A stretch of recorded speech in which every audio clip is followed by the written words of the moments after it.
Good morning. Ellen Macheski here. I have finished telling my story. Yes, it was a long one. But now that you know who I am and what I've been doing for the last 59 years and my situation now, I wanted to let you know one of the reasons that I'm grateful for not having my teaching job anymore. It seems to me that the real point of teaching has been lost over the last 4 or 5 years.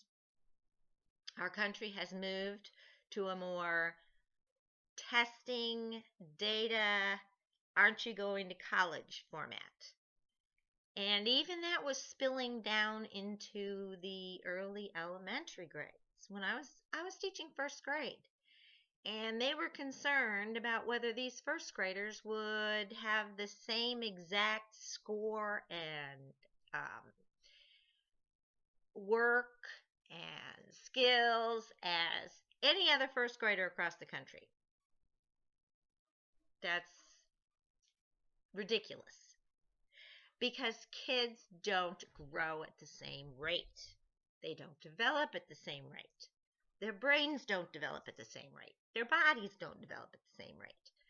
All of them are unique individuals with different learning styles and different abilities.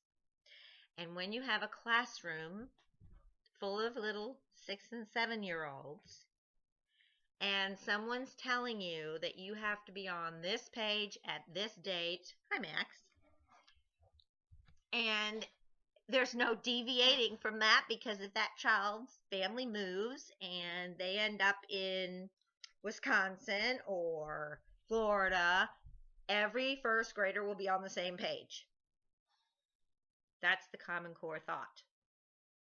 Well, that is utterly ridiculous because I don't care what kind of first grade you have. If you are seeing to the individual needs of the kids and the kids as a whole class, there's no way you're going to be on the same page as even the school down the street necessarily.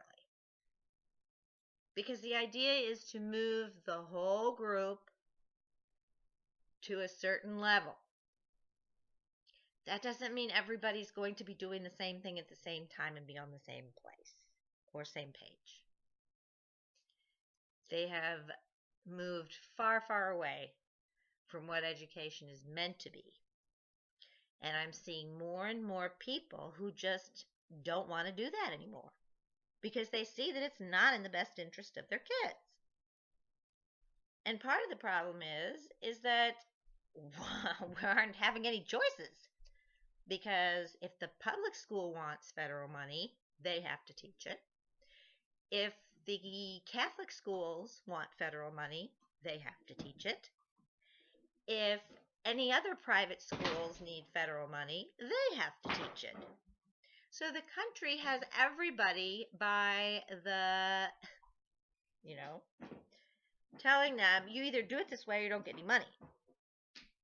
And the whole problem with education is that there's not enough money. So it's a catch-22 situation. And